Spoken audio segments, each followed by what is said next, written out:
Assalamualaikum warahmatullahi wabarakatuh. Selamat datang di channel Abdul Razak.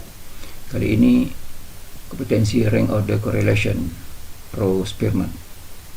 Ini kompetensi sejenis sudah pernah di upload dalam video sebelumnya, tapi ini ada pembaruan karena saya menghitung seluruhnya dalam satu tabel, dalam satu unit tabel ya. Jadi dia semua hasil perhitungan tidak terpisah dari tabelnya. Itu makanya tabelnya menjadi bervariasi seperti ini: 1, 2, 3, 4, 5, 6, 7, 8, 9, 10, 11 kolom, 11 kolom. Nah, ini ada soal variabel X dan variabel Y, datanya semacam ini ya. Hendak dicari menggunakan rank order correlation. Data ini diyakini tidak memenuhi syarat untuk penghitungan statistik parametrik ya, inferensial dalam hal ini inferensial parametrik, sehingga tidak diperkenankan menggunakan rumus produk moment. Nah, langkah untuk menghitungnya: pertama, dibuat tabel persiapan. Ini tabel persiapan semacam ini. Tabel ini tidak lazim dibuat orang, tapi dengan pertimbangan saya katakan tadi, saya membuatnya. Kemudian pindahkan data X dan Y. Ini tabel ini langsung sudah dibuat sekali subjeknya atau sampelnya. Dipindahkan, copy saja, Ctrl V, Victor. Nah, dapat semacam ini. Kemudian hitung ranking X. Ini ranking X, ranking 354 ini rankingnya berapa. Nah, secara manual pada video sebelumnya sudah saya tulis secara manual ya. Tapi ini saya menggunakan jasa Excel. Rank buka kurung ya. Rank buka kurung, rank siapa ya? Rank 94 itu apa? Siapa dia? J, ini dia ya, J22 ya. Dari mana hitungnya? Dari mana? Titik koma dari mana? Dari dirinya sendiri ya. Kemana? Ya, sampai terakhir ya. Sampai terakhir ini dia ya, sampai terakhir 22 ini itu. Nah, tutup kurung. Nah, enter. Jadi dia ranking 2, dapat itu ranking 2 ya. Tetapi ini kalau saya tarik begini, ini ranking 1 ya, tetapi ini salah ya. Memang dia ranking 1, 95 ini memang ranking 1 karena dia paling tinggi ya. Tapi sesungguhnya cara menghitungnya salah, karena ranking 1 di sini menghitung dari dirinya sendiri, dari sini. Di 94 tidak masuk ya. Nah, begitu juga begini. Nih ranking 8 dari sini menghitungnya. Nah, itu dia. Jadi dia dari C4 juga ini. Nah, itu makanya supaya dia tetap dari data seluruhnya, maka ranking yang pertama tadi ini dikunci ya. Dikunci dengan dolar. Beri tanda dolar sini, beri tanda dolar ya. Tuan Excel membuat tanda dolar untuk mengunci ya. Kalau Excelnya orang Indonesia, agaknya dia buat tanda RP ya, rupiah. Nih tarik. Nah, ini ranking 1. 1 ini memang dihitung dari atas ini ya. Dah terkunci dia, tak bergerak nih, tak bergerak dari kunci 10, tetap dari C2 ya. Semua dari C2 dikunci ya. Dahsyat memang ya. Tanda dolar ini untuk Excel menyindir seluruh umat agaknya ya. Suatu aset apabila dikunci dengan materi yang berupa duit itu, semuanya jadi tak berdaya ya. Hebat. Wallahu a'lam. Berikut ranking untuk Y ya, sama saja. Rank buka ya, dari sini. Untuk siapa? Untuk 81 ya. Kemudian dari mana merankingnya? Dari dirinya sendiri. Nah, saya langsung saja buat dolar dirinya sendiri. Ini dia ya. Buat dolar. Kemudian ini D2 ya, D2 saya tutup lagi dengan dolar D2 ya, ke dolar ya, D dolar lagi 22. Nah, 94 itu, maaf, 81 itu ranking 1.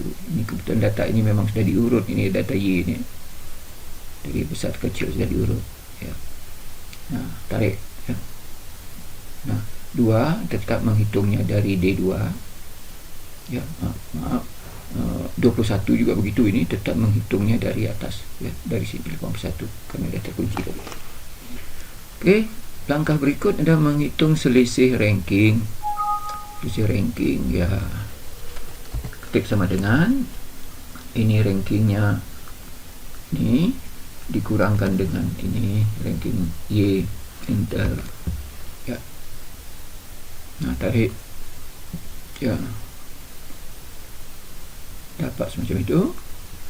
Kemudian hitung lagi, kuadratkan selisih ranking itu ya, kuadratkan, ketik sama dengan ambil D kalikan lagi dengan D, enter. Oke, jadi tanda positif semua dia. Nah, jumlahkan, dapatlah 474 ya. Jadi kuadratkan selisih ranking, ini kuadratkan dan jumlahkan lah gitu ya, jumlahkan. Hitung ini ya, ruas 6 sigma kali D kuadrat, 6 sigma kali D kuadrat.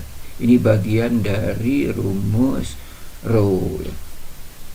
Jadi 6 itu harga mati, konstanta, ketik sama dengan 6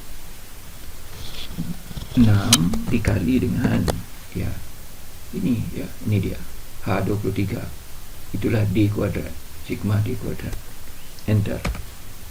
42844. Kemudian ada lagi ini pembagi dari rumusnya ya. Jadi 1 dikurang 6 sigma D kuadrat dibagi N kali N kuadrat kurang 1. Ini dia ya. Ini saya menghitung dulu sini secara tak langsung ya. So N itu adalah 21, N itu adalah 21, ini dia 21 ya. Nah, kalikan dengan ya, ya, N 21 lagi ya, 21 dikali 21 ya, karena kuadrat tadi ya. Ini kalau mau aman, ini tidak begini, ini dibuat bisa ya begini ya, kali pengalinya begitu, saya buat tanda 2 begitu ya, karena hendak dikurang dengan 1 ya, hendak dikurang dengan 1, tutup kurung, enter. Ya, error, dia bilang ada, mana yang error ini ya, oh tidak ada angka 1 di sini ya, marah dia ya, error. Nah, enter ya. Dia minta lagi, katanya ini kurung kerawal nih, kurung ada 2 ya, karena di sini ada 2. Oke, ya kita ikuti saja ya, 9240. Nah, baru dihitung RS-nya, row-nya ya, saya singkat dengan RS di sini. Ini sudah terhitung sebenarnya, ini 1 dikurang ya, 6 1 dikurang ya, ini dibagi ini, inilah dia. Jadi 0692 dapat korelasinya. Nah, R tabel itu kalau dilihat tabel row dari kitab-kitab yang saya baca, misalnya dari Isaac Stephen ya, itu pada N19, N kurang 2 dapatnya 549. Ada tabel di buku-buku statistik ya. Saya belum dapat lagi mencari R tabel row ini dari Tuan Excel ya, belum dapat. Ini saya pindahkan saja kembali. Nah, jadi 0692, sedangkan R tabel 055549. Nah, tafsirannya ini dah macam ini ya, ini dia ya. If ya, jika R tabel, jika R hitung besar dari R tabel, maka dia signifikan ya. Ini kalau tidak, dia tidak signifikan. Ini hati-hati dengan ANOVA, hati-hati dengan UGT ya. Kalau UGT itu kan uji kesamaan kan gitu ya.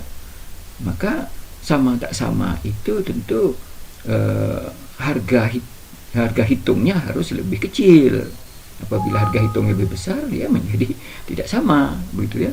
Jadi terbalik dalam hal ini begitu. Jadi ini kalau ini UGT, maka dihitung kecil dari T-table begitu.